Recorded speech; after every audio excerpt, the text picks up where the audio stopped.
One of the things that we try to keep true to is expectations. And that is, and maybe that was one that I didn't bring out maybe enough in our previous conversation, but it's certainly one that we look at today. And it's probably, maybe it's the most important of them all.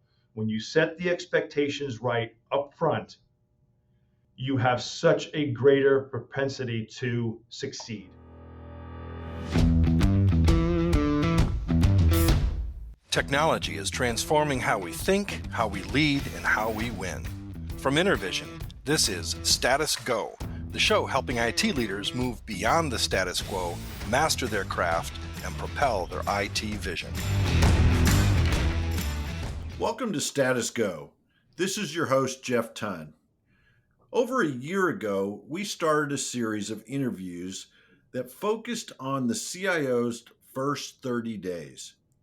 We thought it would be interesting and beneficial to revisit our conversations with those CIOs to see where are they now.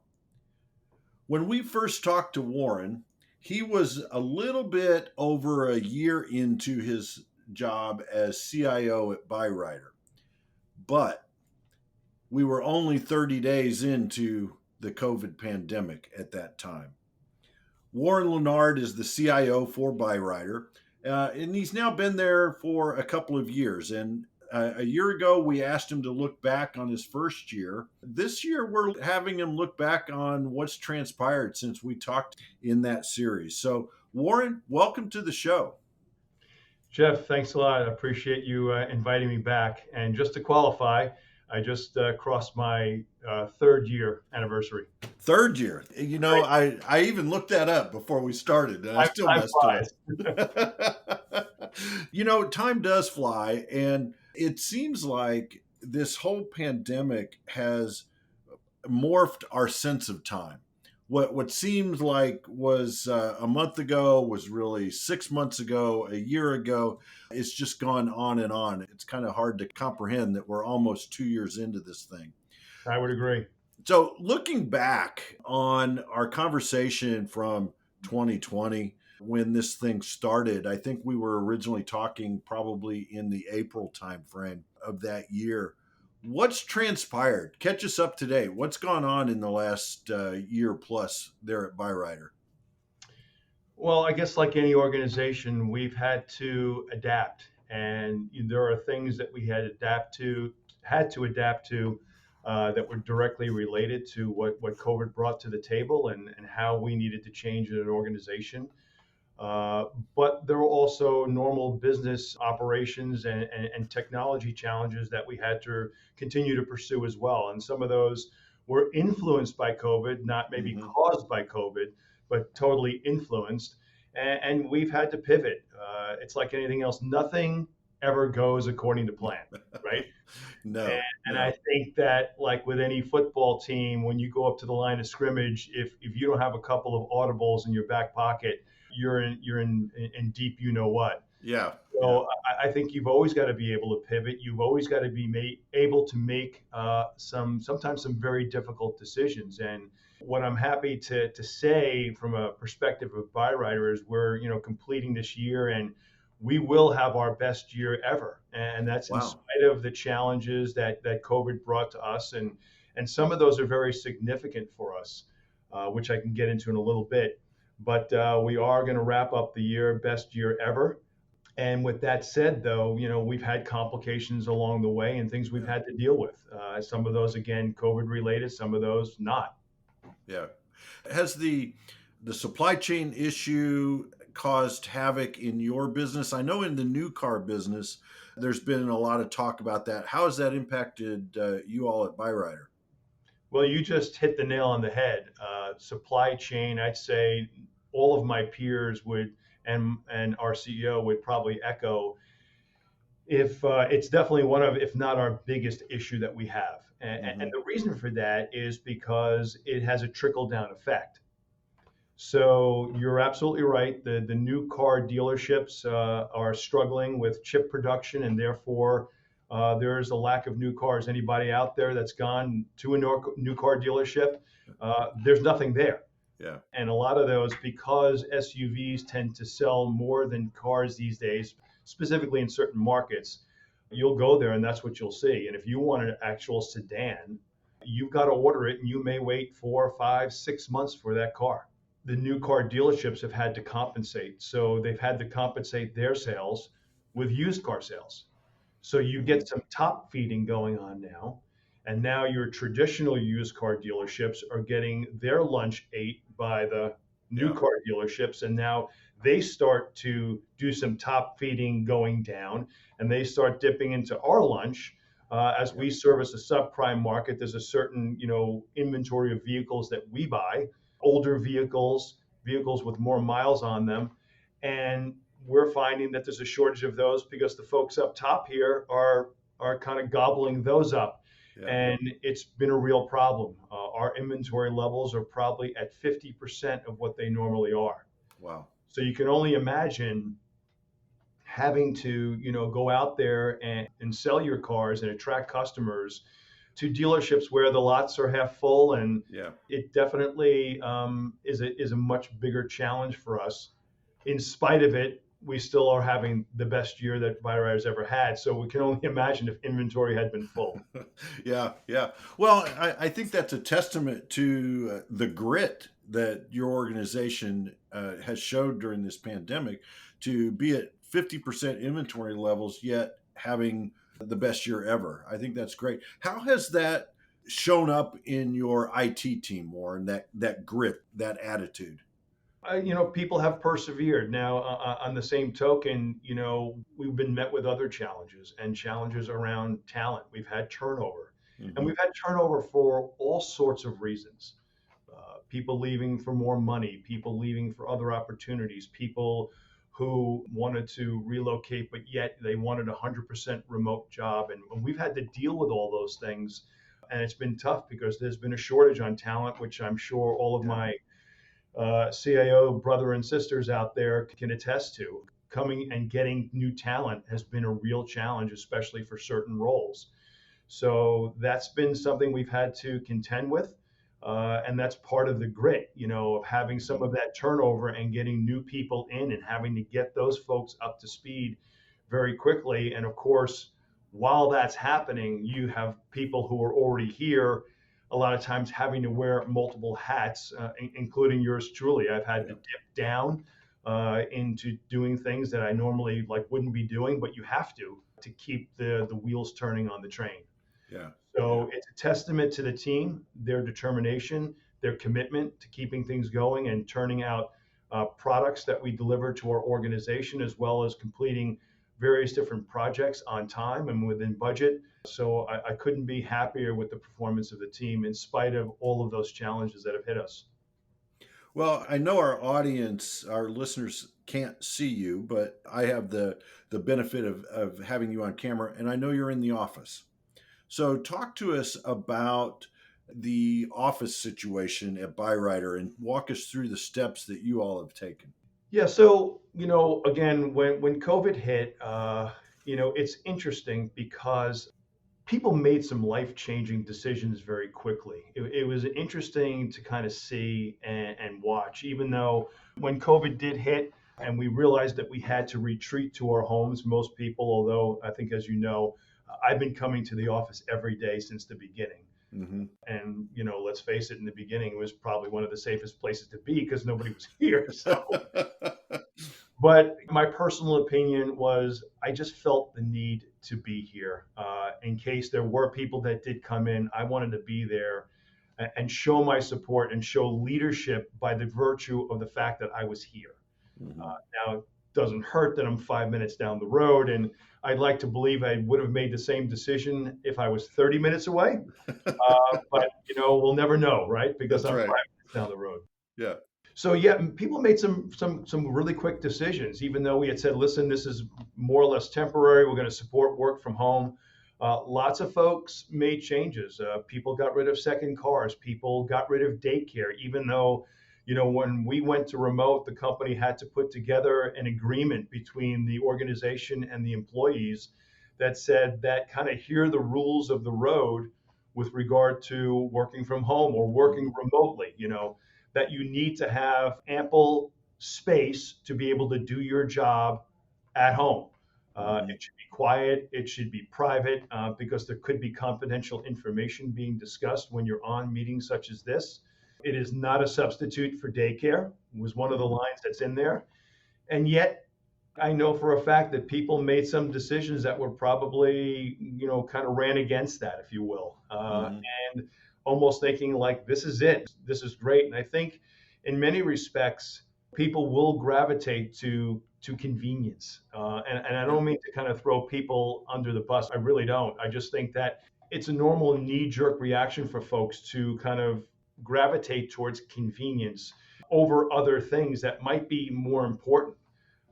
So, as far great examples in the world have been things like digital music, right? When you think about when digital music first hit the scene, it was terrible. I mean, it was just terrible, terrible quality. But people gravitated to it. Why? Because it was convenient. You Yeah. didn't have to flip the record on the turntable. You didn't have to do all those different things that today you had, and you could go to playlists and things like that. But the quality of music was horrible. Today it's a different story. Music is digitally sampled and all of those things. But it took us a while to get there. People didn't care. They Right. took convenience over quality like that. And Hmm. even when you watch people watching movies on mobile devices like phones, as opposed to watching it in the movie theater or on a surround sound system, it doesn't seem to be important for people because convenience trumps that. So Yeah. you realize how quickly people gravitate to things like that. So we knew we had to adapt as well. We have a space out here dedicated to the IT organization where folks sat in, being in an agile world here that we do our development and product development in. It was very much an open space. What I learned like much later on, like almost more recently until we rebuilt it, was people didn't like the space. Oh. And so we completely rebuilt the space, and we now have kind of three collaboration areas that have Google Meet rooms built into them, and they're all different flavors. So one's got Hmm. kind of a high desk table with stools, one's low, and then one is more of a loungy area. And then another side of the area now is built for hoteling. So Wow. as Yeah. people come in, they can just park it. Every space has two monitors, a docking station. Come in, you can work for the day, the morning, the afternoon, whatever that is, and do that. And then we had people raise their hands and said, "I'd like to be in the office full time." Yeah. And we gave those folks dedicated space in another area that was just adjacent to this, I'll call it remote work area. Hmm. And it has worked out nicely. What we're starting to ask of people now is to come in a bit more frequently to determine what that cadence might be. So it looks like at the turn of the year, we will have our product teams coming in probably 2 days every other week to do their Uh, sprint reviews and their hmm. sprint planning. And that will start to get people in the office more often. I also conduct quarterly all hands meetings where everybody comes in for that. Yeah. We do a meeting in the morning, and then in the afternoon we do something social someplace. We've got axe throwing, we've got bowling, we've got the top golf, just Yeah. to kind of keep the camaraderie going. Yeah.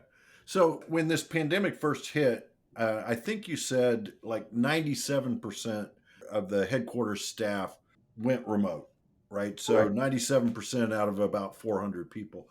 Where are you today? Kind of what percentage of people that are in the office at least some of the time? So the number's probably still way up there as far as remote. And I say that because when you look at the number of people that were in this office, almost half of those folks really worked in our operations team around collections. Hmm. And that team went remote, and it looks like they will stay remote. That call center group will remain remote. So they'll be 100% remote, which only leaves about another 50% of the office. I'd say of Okay. the remaining 50% of the office, we're probably 75% remote still, Okay. and 25% in the office on a regular basis. But then you've got another percentage that are coming in every once in a while. Uh, we've got 11 people on the senior management team. Four to five of us come in every day. Some of the senior management team, when COVID hit, there were some new folks that were brought on and folks that had been here that had plans to relocate to Indianapolis and to Carmel here, Hmm. and those plans got changed. They went elsewhere or they didn't relocate. So we've got more than half of the leadership team, the executive team that lives remote, but does come in 1 week out of every month. Yeah. And we're all together here. So for those weeks, the population of people in the office is greater because I know that my peers, just like I do, I ask my management team to be here when the senior management folks are in. It gives them an opportunity to get some face time, do some collaboration. I even ask our product owners to come in during those times because they can get some face time with some of their senior leaders who are influential in building those products. Yeah. You mentioned earlier that Byrider came up with a list of kind of the requirements, or here's what we need from you if you're going to work remote. I think you called it the 10 elements of business conduct when we were doing the prep call. Is that the same document that we're talking about? Yeah, it was really a document that called out Yeah. exactly like what are the things that you need to keep in mind and need to be following by working from home. And again, it came down to establishing a good working space Yeah. wherever that might be. And you see it. Some people are in a bedroom. Some people are in a Yeah. garage. Some Yeah. people are outside. Some people are everywhere. But as long as you can find that space where you'll have less interruptions, and I think we've all learned to deal with certain interruptions, whether they're newborn children, pets.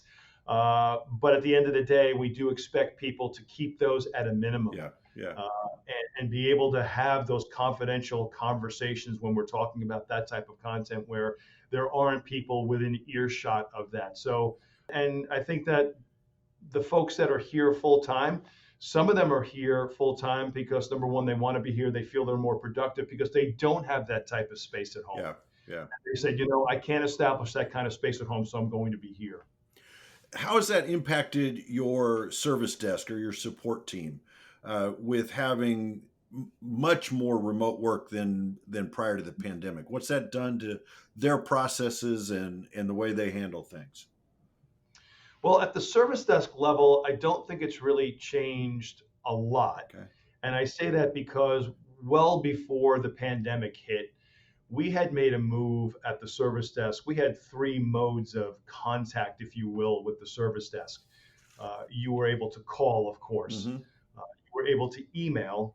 And of course, there were walk ups. Yeah. We discouraged walk ups, but we accepted walk ups. Once we moved forward and we established a portal to people to log tickets, we did a couple of things. Number one is over time, we eliminated email as a mechanism to open up a service desk ticket. You may ask why. Well, because when you send an email to the service desk, it's not a ticket yet. It's sitting in an email queue. Yeah. And until someone on the service desk can get it and read it and decipher it and then put it into the system, there's a gap there. Mm-hmm. So the end user believes tickets in and tickets not in, not yet. Yeah. And they would do their best to get to them, but it wasn't very effective and it wasn't very efficient. So by establishing a portal where the users themselves could go into the portal and after a few drop-down questions, get the ticket in, the ticket's now in the system, Mm-hmm. and we don't have to worry about translating and getting it in. So over time, we eliminated email. And we also eliminated walk-ups. We basically said we are not accepting people walking up to the service desk anymore and talking to us. So it was either the portal or it was a phone call. Yeah. And so we had done that long before the pandemic. So when the pandemic hit, having our service desk people work from home really didn't change the process too greatly. Our desktop support and our more, laptop support and that's changed a bit, obviously. And folks, we have to have people here on site because as people have issues, they have to come in, drop their laptop off. Someone needs to, be able to tend to it. And there are things within the office, our video conferencing rooms, things that need maintenance, need things like recycling or maintenance. We need that team here. So that team, when COVID first hit, they kind of dispersed and they weren't here. And that became an issue for us. So we had to slowly but surely get people back in, and they've been cycling through. But I know that I see most of them here more often than I used to. So that's kind of changing. But that was one of the challenges, no doubt. Yeah. Well, and I think all of a sudden you had to support the home network, right? As people were dialing, I'm sure the makeup of some of the calls to the service desk probably changed as a result of of COVID. Now, hey, I'm having trouble with bandwidth, or I'm having trouble with this, and it ends up being a home networking problem. So I'm sure you had to face that. Absolutely. You've got to kind of decipher through that. And it's one thing that we're kind of used to anyway, because with Byrider, as some of our audience knows, we're about 80% franchise owned stores. Mm-hmm. And so when we're supporting those franchises that use all of our collective systems here to run their business, what we don't do is we don't support their on-premise computers or their connectivity. So have always been used to kind of sifting through those issues, because we'll have a franchisee call us up and saying, I'm having an issue getting to various different systems. And one of the things we have to establish right away, are they having a problem or are we having a problem? Yeah. So now that's extended into our own people. Are they having a home network problem or an actual system problem? In that regard, you all were probably better equipped for some of what happened than some of your peer CIOs in other organizations. Warren, I'd love to turn our attention now to the conversation that we had. I admit I screwed it up at the beginning. It was almost 2 years ago. Time flies when you're in the midst of a pandemic. But I want to turn our attention back to that conversation. And in that conversation, just to remind you and remind our listeners, we were talking about you looking back on your first 30 to 90 days. And you talked about 6 topics that was important for the CIO. And just to recap, change for sake of change, the past is past, people, first team, landmines, and process or procedure. So to our listeners, you really need to go back and listen to that episode. There was a lot of great insight in that from Warren. But the question I have for you today, Warren, is 2 years later, what of those 6 topics have changed? Do they still resonate? Have you tweaked them? Kind of bring us up to speed on what you've learned in the last 2 years. I think those topics will be ever present. There'll always be elements of those things. Thankfully, as we move forward and we've been developing new products to replace legacy products, we can kind of get away from the past. I do see my team at times reflecting back on it and saying, well, that's old code and that's this problem. And I try and steer away from those things, because one of the things I pride ourselves on is our transparency to the organization. Mm-hmm. I am very quick to admit when we do something that is on us and we've caused a problem. We sweep nothing under the carpet. My team knows that. We are very, very transparent. I do a readout to my senior peers and our CEO every month in a senior management meeting that we have every week. We all take kind of turns. And I'm very clear about, the issues that we have had. I try and not go over projects in those meetings because there's enough venues to go over project status. What I report out on is the health of IT. Yeah. How well are we doing? How are we handling tickets? How are we doing with our progress as far as deployments? Did we have a lot of production bugs? Did we have things that we had to back out of a deployment? Things like that I talk about, and the issues that we experienced. I'm very clear about the issues that we caused and the ones that really were part of our service providers and the differentiation between the two. And not that we dismiss the service provider ones, because at the end of the day, if we're having a service provider issue, we still own it. Yeah. Because we are the conduit to get it done. So many of those elements still play in our day-to-day. When I think about some of the shadow IT projects that when I came aboard that were out there, some of them still kind of continue to rear their ugly head as we move forward, because we dealt with some, but some of them were still kind of out there. And I am pretty confident that at this point we've corralled them all. And we're dealing with them. And some of them resulted in some very difficult decisions, as you can imagine. a project that's gone on for, let's say, 2 years, and you finally looking at it and going, this is just dead. Mm-hmm. This is not going anywhere. And you've got to make that very unpopular call to go to your CEO and say, I know we've been working on this for 2 years, or the organization's been working on this for 2 years, and this needs to just be put to bed. Yeah, yeah. Take it around back of the barn and, That's right. and make some of those calls. Yeah, yeah. And I have not been happy about having to make that call, but it's better than having it continue on. Yeah.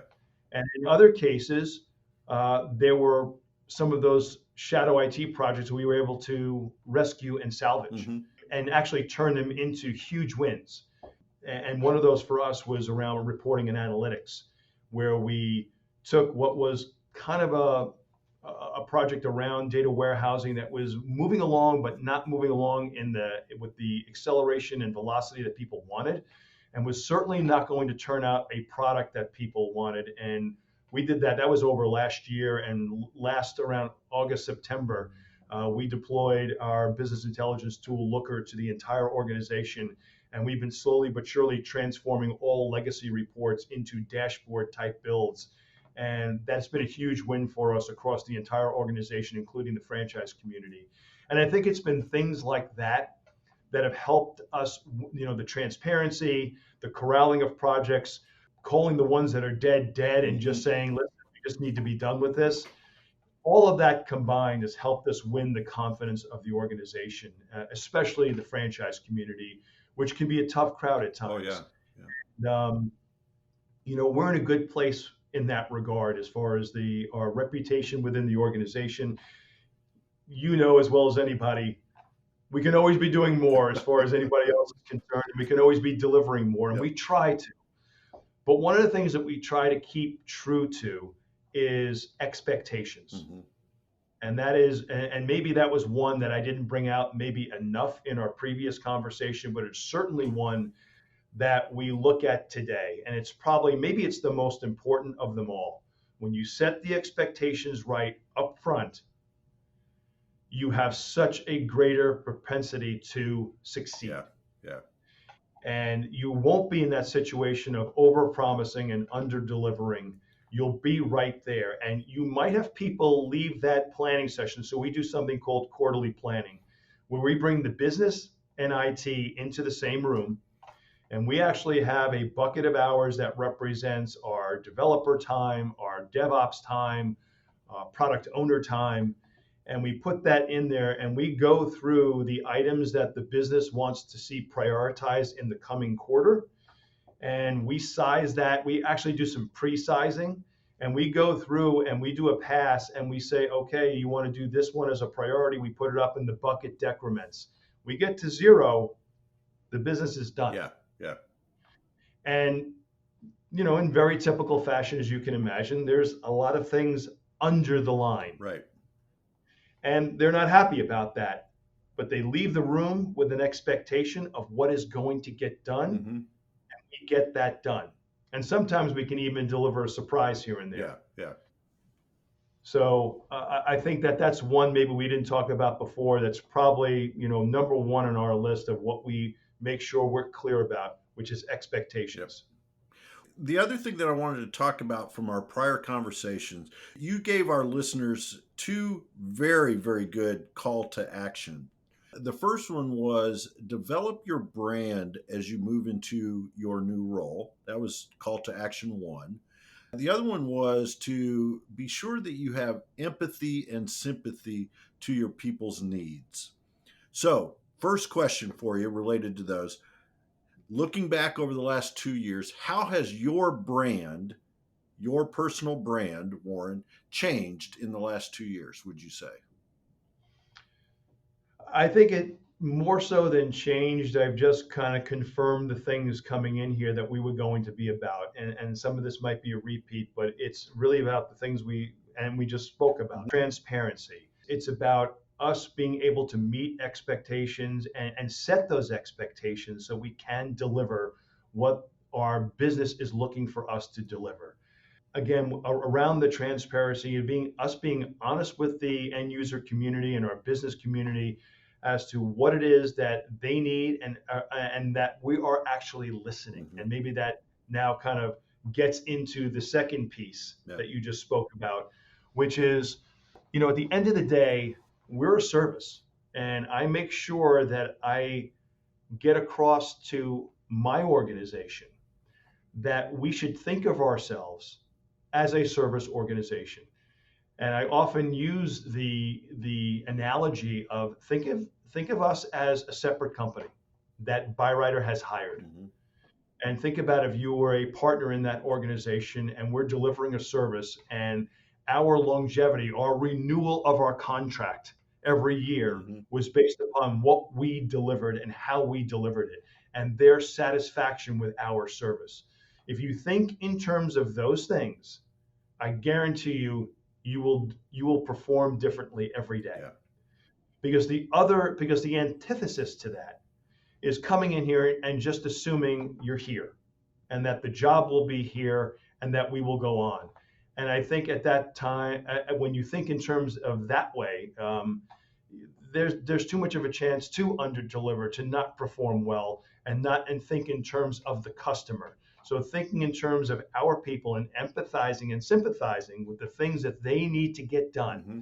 At the end of the day, we're not selling the cars, they are. Yeah. But we enable them to do it in a better way. We give them a better experience so they can enable our customers with a better experience.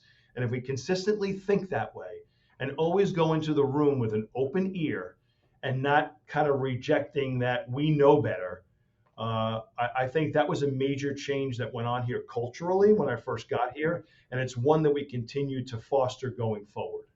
That's excellent. And I love the way you tied those two things together. And I would say that mantra of empathy and sympathy is part of your brand. So I think that's excellent. Now, we're nearing time, and I want to be sure that we leave our listeners again with a strong call to action. So, Warren, what are one or two things our listeners should do tomorrow because they listened to our conversation today?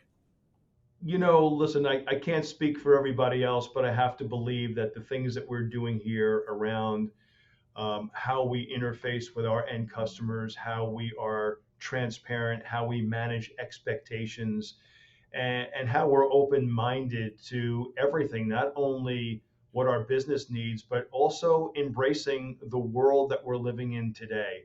And for some of us, including myself, admittedly, this is not the world I'm comfortable in. Mm-hmm. For decades, I've worked in the office amongst people and was able to walk outside in my office and dip into someone's office and say, hey, you got a minute, and have that kind of off the cuff conversation. And I do believe that for the most part doesn't exist today, right. Except for the folks that are in. And we try and recreate that. I try and set the tone within my own organization to continue to do that virtually. Very often I will still try and operate as if everyone is still here. Mm-hmm. And what I mean by that is if I normally would have walked out of my office to go talk to somebody, I will go in Google Meet and I'll say to somebody, hey, you got 5 minutes, and I'll throw a Google Meet up on the right up on there and have them jump in and have a video conference with me, because what I want to discuss with them,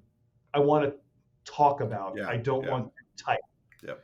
It's too easy to get sucked into just doing chat all day. And by having those off the cuff kind of spontaneous virtual meetups, I think that makes a whole lot of sense. And I would encourage any of our listeners to continue to do that and don't get lulled into this remote world and not doing that. Yeah. One thing I think I mentioned last time, maybe not, but when we do get on camera, we do have a meeting, it is on camera. Mm-hmm. I'm very clear about that, because otherwise you reduce it to an audio conference. We're losing a lot anyway, I believe.